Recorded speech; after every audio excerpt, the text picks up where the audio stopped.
Welcome to the Easy Baby podcast, where we share practical tips and information to make your pregnancy and the first months of your baby's life the best they can be. Visit easybaby.co.za for more information on our online courses.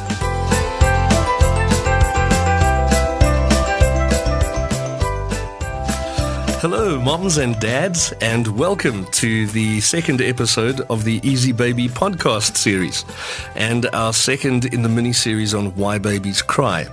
I must say a huge thank you so much for the great response that we've had to episode 1. It's so great to know that we are surrounded by this community that is just so happy to go out of their way to make sure that information like this gets to the right people. In that breath, I would like to mention as well that the wonderful people at josiekids.co.za will be running an article on exactly the same topic that we cover in each show. So find your way there for a concise summary of what we talk about in each episode. Now, in the previous episode, we talked about what crying is, why babies do it, and why it's such an effective form of communication. Now we're going to move further into decoding which cries mean what and how to decipher your baby's language, verbal and non-verbal. So please keep in mind that the Easy Baby podcast is for reference only and should not take the place of your healthcare professional and his or her expertise in the diagnosis and treatment when it comes to the health of your baby. So far, we focused on babies and how they play their part by using their cries to signal their needs to us.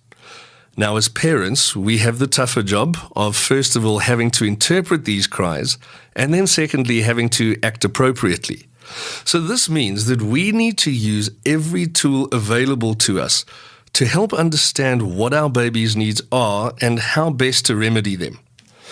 And just as a side note, before we get into the meat of the show, and this one is for the dads, because we can feel maybe slightly left out in those first couple of weeks because mom and baby are having this massive conversation with each other. But as dads, we not only have to decode our baby's cries, but we also have to be there to decode mom's cries and work out what mom's needs are. So you can take it for granted that you will be needed for burping duty, for keeping moms hydrated and well fed, and as comfortable as physically possible. Also, dads, we are the gatekeepers at this time, and we have to try and keep those guests down to a minimum. Although there are some guests that will just arrive, and it's important to stand your ground. If mom and baby are asleep, they are not getting anywhere near them. Sleep is a highly prized commodity in those first couple of weeks. And if you are a guest and you find yourself arriving at the home of a brand new family, bring food. Food is always appreciated. So, babies have their jobs, moms have theirs, and now so do the dads.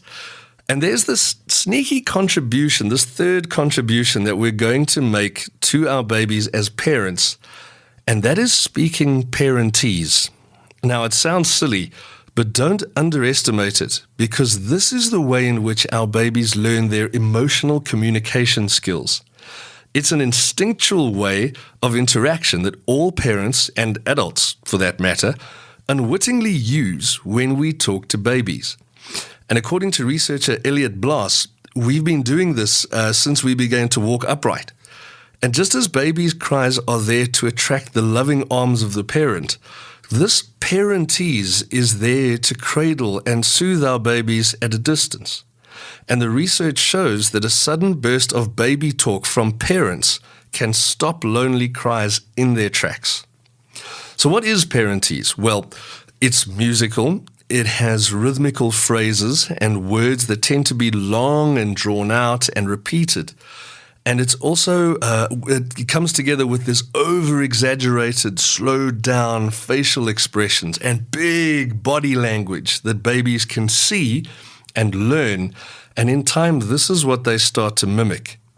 It's the same way that you would try and communicate with someone who speaks another language. which is exactly what you're doing. We use slow and intentional speech, and with the help of these big gestures to convey our meaning. So don't be shy when talking to your baby, because even if it doesn't feel like it initially, communication with babies is always a two-way street.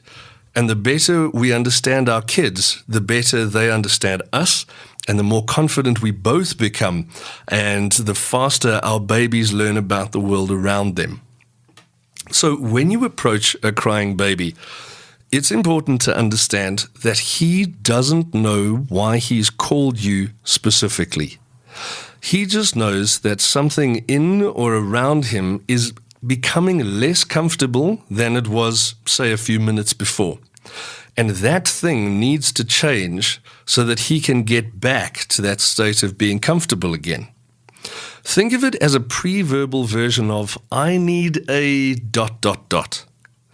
And keep in mind that your baby's never felt any of this stuff before. He has no context or no experience to understand what it is to be too hot or cold or what hunger feels like, and much less what it takes to change these things. All he has are these wonderful built-in reflexes which kick in exactly when they need to, and on top of this, the ability to make sound over these reflexes. And by doing this, in effect, your baby is borrowing your brain for the decision-making process. You are an integral part of finishing the I need a ... sentence, because we finish it with the correct physical response. And in effect, the aim of this should not be to suppress our baby's crying as soon as we can. Instead, it should be to find out what that crying means and solve the root cause. And your ability to read your baby's cries is the integral step to development of your baby's understanding and development of your long-term relationship. So how do we fulfill this role of primary brain donor? How do we answer these messages in bottles that our babies send out into the world just hoping for an answer? So step one is to realize that your response to crying is dependent on as many factors as those that influence the crying itself. So take, for example, your mood at the time of your baby's cry. So just as much as we talk about how your baby's ability to deal with certain stresses will change depending on his state, so will your response to him be different if you've just had a good night's sleep or if you've been up for 48 hours straight. And your response will also depend on your previous ideas you held on parenting, what your parents did for you, your future expectations, or even your fears for the future of your baby. And of course, don't discount the information that you get from books you've read, podcasts that you listen to, and the advice of your support team. But most importantly, it comes right down to your self-esteem. And your self-esteem gets built up every time you correctly read your baby and you both go through this call and response cycle we spoke about in episode 1. This means you have to keep a close eye on yourself and how you are feeling when the situation of crying hits. And crying, as we spoke about before, it's so much more than just noise. It's this physical state of being that affects children from head to toe, and it's characterized by verbal and non-verbal parts. So this means we have to know what we're looking for, and we're looking for 3 things. Number 1, what the cry sounds like. Number 2, the context in which this cry is made. And number 3, what is our baby doing physically just before or during the cry? Now, to do this effectively, it stands to reason that we need to be quite close to our babies. And studies show that cultures that promote lots of close mom and baby contact, well, they hardly deal with crying. And they don't have the first clue about what colic is because they become so in tune with their baby's needs that they can almost preempt the need. Now, our lives generally don't allow for this level of contact. But by looking out for these 3 clues, over time, we too can become as fluent with our baby's nuances. And psychology journals show that babies with parents who know how to respond correctly to cries and cues drop their crying times dramatically. So when we talk about what crying sounds like, we have to break cries down into the pre-cry and the full cry. Now, pre-cry is this interesting time where your baby feels the need and they just start to fuss. They're making noise, but they haven't yet reached that point of full-blown crying. And according to Priscilla Dunstan, who has done amazing work with decoding cries, and I urge you to find out more about her work, I will link to it in the show notes. At this stage, babies are vocalizing over the reflex their body is making related to what their need is. So let's work on that. Let's take hunger, for instance. Babies have a sucking reflex when they're hungry, which enables them to eat effectively. And this entails moving the tongue across the roof of the mouth in a very specific way that they start to do when they start to get hungry. And if you vocalize over that sound, it has an N quality, a ne quality to the cry. And this is also true for other primal reflexes which kick in when babies are uncomfortable, or they need a burp, or to release intestinal gas, or they're tired, or whatever.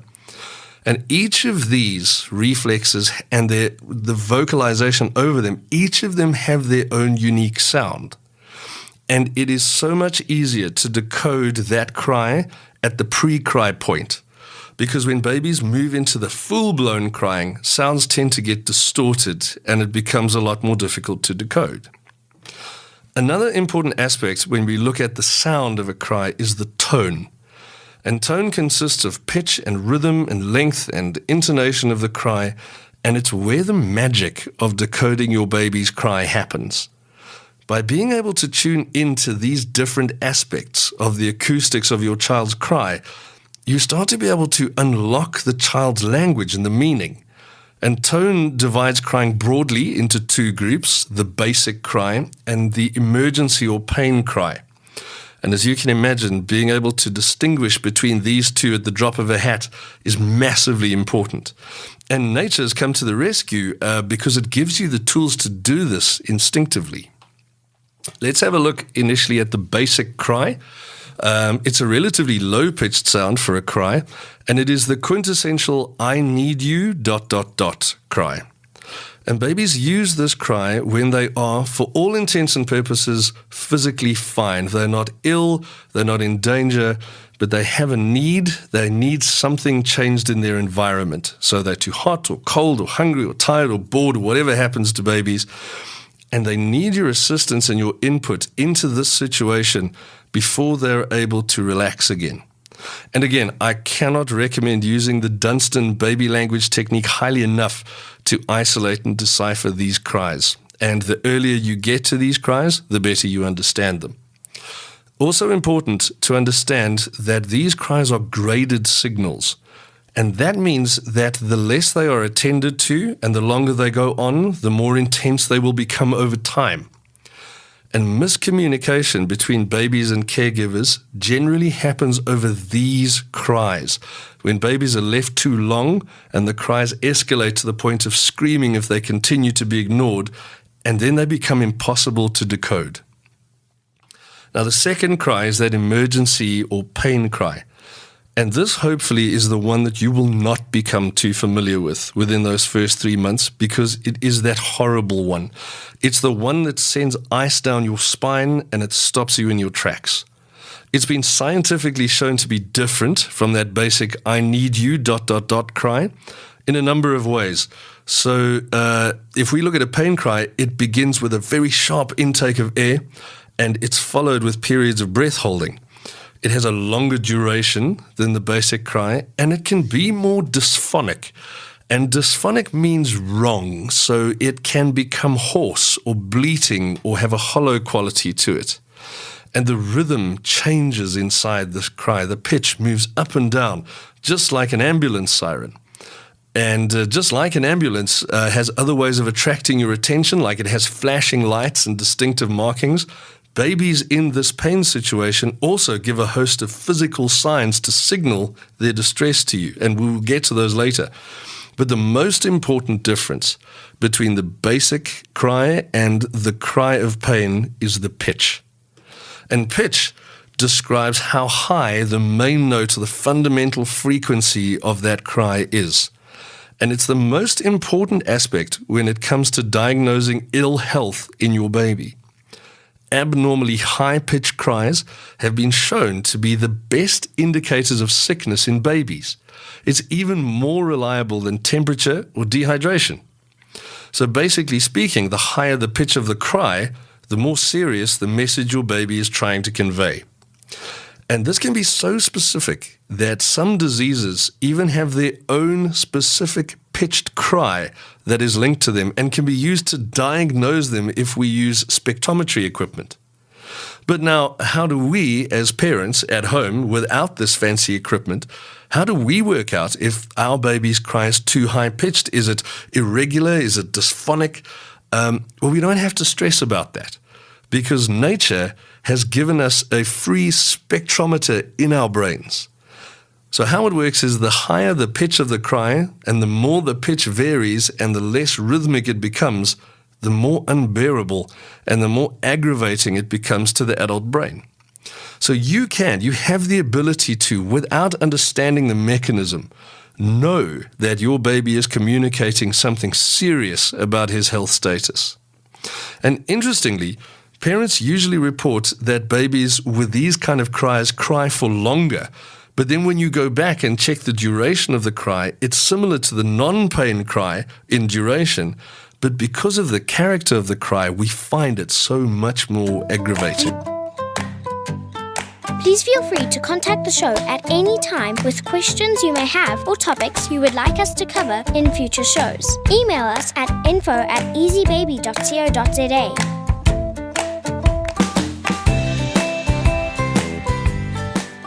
Now we know what these cries sound like, and we need to put these cries now into context.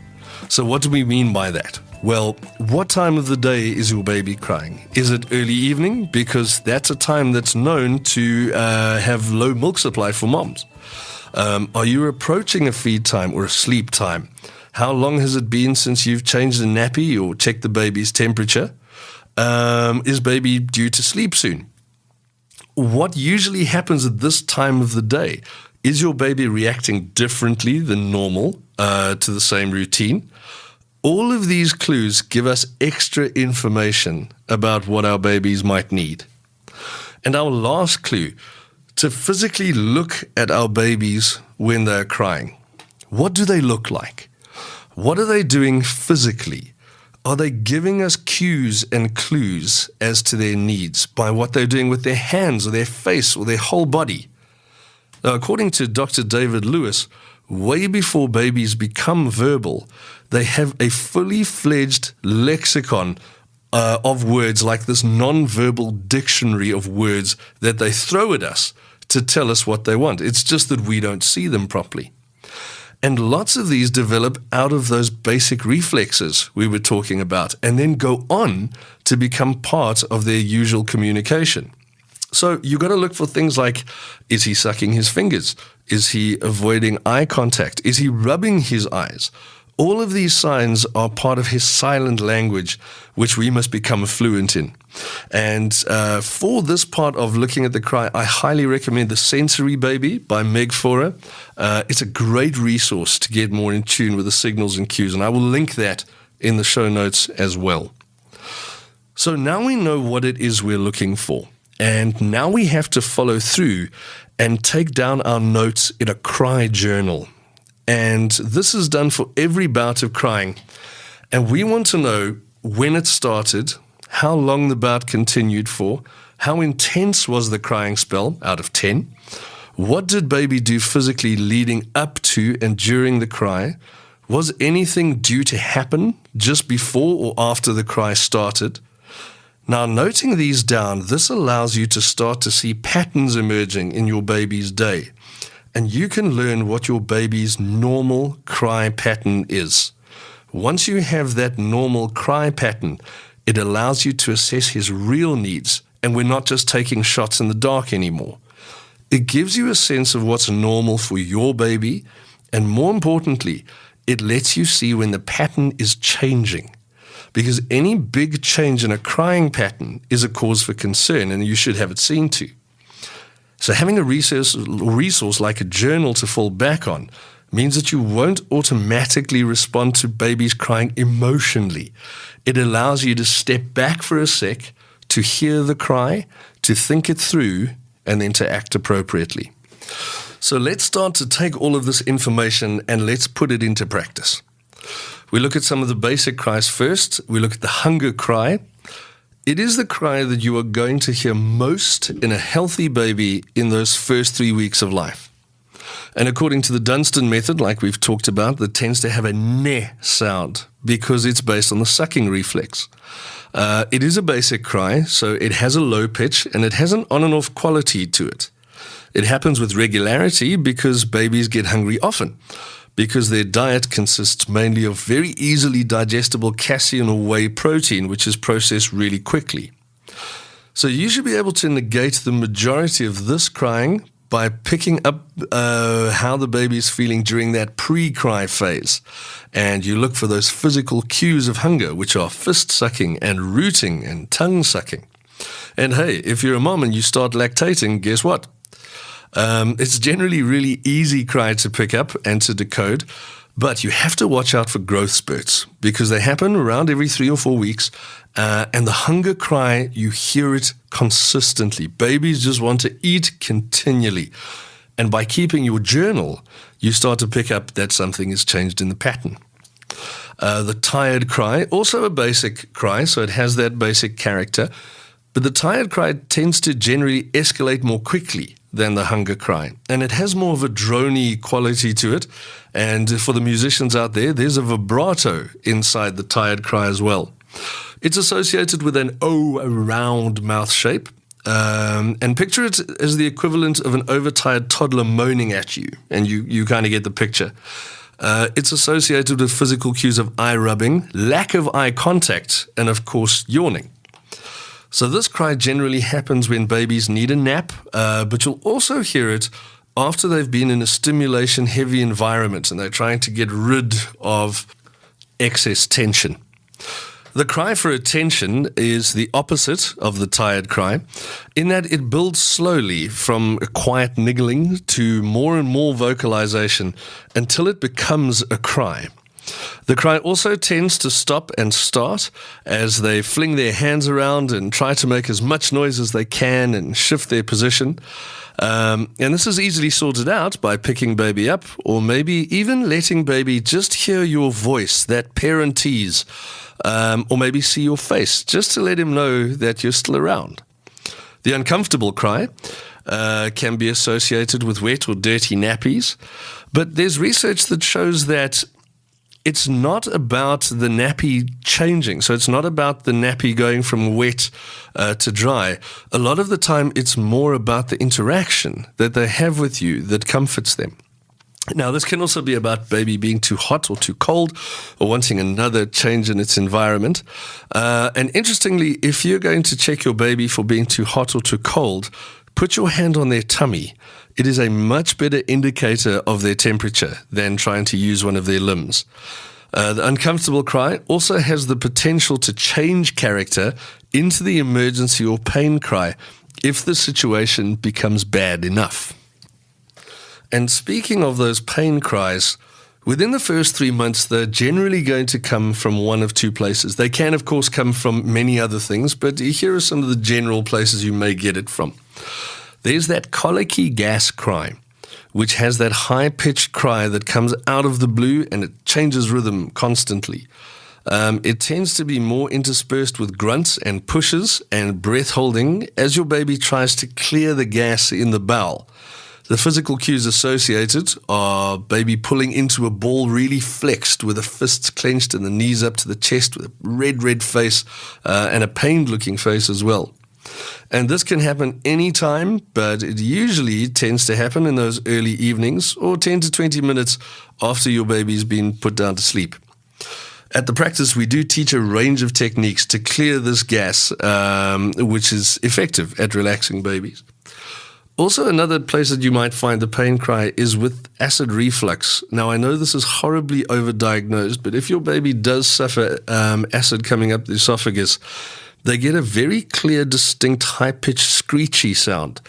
And it's accompanied more by flailing arms and an arched back moving into an extended position, more than the balled up position of the colicky gas cry. Now, you can have both cries in both situations, but that arched position is dominant in the reflux cry. And it generally happens during a feed or just after a spit up. But again, because with true reflux, which is not linked to feeding, which we will cover in future shows, you can have that cry at any time. Good winding technique is vital to bring down the pain of this cry. So I'm going to link our video that we have for winding techniques. So now, let us look at what is normal crying behavior and what's not normal. So all babies follow the similar crying curve as they move through the first 3 months of their life, and it's regarded as absolutely normal, and it hits across the board. The crying tends to start around 2 weeks old, when baby comes off this autopilot mode. It reaches its peak again around 6 weeks, and that can be up to 3 hours a day. And then it trails off again around 3 months, which coincides very neatly with this leap they have in brain development and emotional stability at this time. And this curve holds true from babies from traditional societies who hardly cry and they're in contact with mom all the time. Although it is very dampened in these societies, it's still there. Right the way through to severe colicky babies, they all show this same curve from one degree to another. And it's also normal for babies to cry at certain times of the day and not at others. So like we discussed earlier, early evenings, generally a time when babies are grumpy. This is possibly due to that this is the time they feel they need to let go of the tension that they've built during the day. But interestingly, it's also the time of the day that you as an adult are the least emotionally stable. And babies are great at picking up our emotional states. It's also the time where parents need to cook and clean and look after siblings and feed themselves, and our attention is not focused on the baby at that time. Crying before feeding is also very normal, as is crying when babies are being put down to sleep. So we all know that babies have FOMO, and some find it more difficult than others to move from this state of being awake to the relaxed state of sleeping. Also, expect your baby to howl at you after having been in that stimulation-heavy environment. Just like you, they need to wind down after having been exposed to a stressful encounter, and crying is the best way they have of doing that. Also, watch out for crying during feeding. This is not normal.